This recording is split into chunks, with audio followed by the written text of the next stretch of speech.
اسی طریقے سے ایک اور حدیث دیکھیں، صحیح مسلم کی ہے 2199 حدیث پاک، اور سنن ابن ماجہ میں 3515۔ یہ دو حدیثیں، یعنی دو کتابوں میں ایک حدیث نقل ہے۔ وہ کیا ہے؟ حضرت جابر رضی اللہ تعالیٰ عنہ بیان کرتے ہیں کہ رسول اللہ صلی اللہ علیہ وسلم نے ہمیں دم کرنے سے منع فرما دیا۔ اب یہ دیکھیں، یہ بعض آپ کو یہ کہیں گے نا دم کرنا منع ہوتا ہے، بھئی یہ پھونک پھونک نہیں مارو، شرک ہوتا ہے۔ دیکھو نبی کریم نے منع فرمایا، سنیں کہ کیوں منع کیا تھا، منع فرما دیا۔ پھر عمرو بن حزم کی آل کے لوگ رسول اللہ صلی اللہ علیہ وسلم کے پاس آئے اور عرض کیا رسول اللہ ہمیں ایک دم آتا ہے جس سے ہم بچھو کے ڈنگ کا علاج کرتے ہیں، اور اب آپ نے دم کرنے سے منع فرما دیا ہے۔ رسول اللہ صلی اللہ علیہ وسلم نے فرمایا کہ اپنے دم مجھ پر پیش کرو۔ پھر آپ نے فرمایا کہ وہ پیش کیا ہوگا تو فرمایا اس میں کوئی حرج نہیں ہے، تم میں سے جو شخص اپنے بھائی کو نفع پہنچا سکتا ہو وہ اپنے بھائی کو نفع پہنچائے۔ اس حدیث نے فیصلہ کر دیا ہے۔ میں کاش میں کہتا ہوں کہ آپ جو یہ پوسٹیں بھیجتے ہیں نا، یوں ادھر کا بات سن کے یہاں بھیج دی یہاں بھیج دی، ان حدیثوں کو کریں نا، آپ کیوں نہیں کرتے ہیں؟ اس کی پوسٹ بنائیں،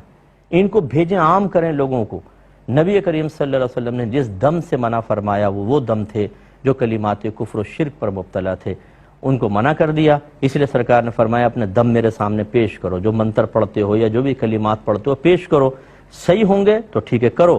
تاکہ تمہارے بھائی تم سے نفع حاصل کریں۔ اس کا مطلب ہے سرکار نے واضح فرما دیا کہ جس کو ہم نے منع کیا وہ غلط ہے،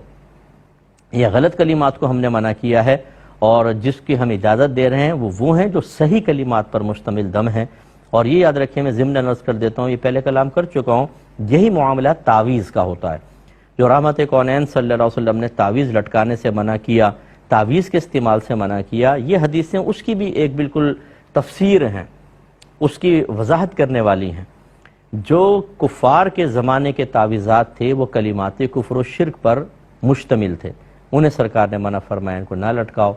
اور وہ اتنے معروف تھے، اتنے زیادہ استعمال ہوتے تھے کہ اگر شروع میں تو سرکار نے پاکیزہ کلمات والے تعویذات بھی منع فرمائے، کیونکہ لٹکا ہوا کوئی تعویذ لٹکا کر آ رہا ہے، اس میں قرآن لکھا ہوا ہے، اب دور سے آ رہے ہیں تو دیکھنے والا تو یہ سمجھے گا کلمات کفر و شرک ڈالے ہوئے ہیں، کیونکہ وہی زیادہ معروف تھے۔ اس لیے شروع میں ایسی حدیثیں بھی آپ کو ملیں گی کہ سرکار نے ذکر الہی والے تعویذ بھی منع کیے، لیکن پھر خود صحابہ کرام علیہ رضوان کہتے ہیں، اور یہ پیچھے حدیثیں گزری ہیں، کہ ہم بچوں کے گلوں میں یہ لکھ کر لٹکا دیا کرتے تھے، اعوذ بکلمات اللہ التامات من شر ما خلق، یعنی یہ کیونکہ یہ اس سے کیڑے مکوڑے کاٹتے نہیں ہیں اور آدمی اس سے محفوظ رہتا ہے، تو صحابہ کہتے ہیں ہم ان کو لکھ کر بچوں کے گلوں میں ڈال دیا کرتے تھے، یعنی تعویذ بنا کے ڈال دیا کرتے تھے۔ تو اب یہ جو تعویذات ہیں اگر وہ اچھے کلمات پر مشتمل ہیں، قرآن پاک کے تعویذات ہیں یا اعداد کے ہوتے ہیں، کیونکہ یہ حروف ابجد اگر آپ نے سنا ہو، الف کا ایک حرف ہوتا ہے، با کے دو ہیں مثال کے طور پر، تو وہ اس طریقے سے ناموں کے نکال کے یا آیات کے حروف نکال کے حروف کے تعویذات دے دیتے ہیں، تاکہ براہ راست اگر گر بھی جائیں تو جیسے آیت گرنے سے بے ادبی ہوتی ہے وہ بے ادبی کا ارتکاب نہ ہو، اور اس کی تاثیر ویسی ظاہر ہوئی ہے۔ تو آیات کریمہ ہوں، حدیثوں کے کلمات ہوں، ان کو اگر آپ اس طرح تعویذ بنا کے گلے میں لٹکا لیں، بازو میں باندھ لیں، اس میں کوئی حرج نہیں ہے، یہ ایک طریقہ علاج ہے، جیسے دم ایک طریقہ علاج ہے۔ جن تعویذات کو منع کیا گیا اس کی بھی یہی تعویل کی جائے گی کہ اس میں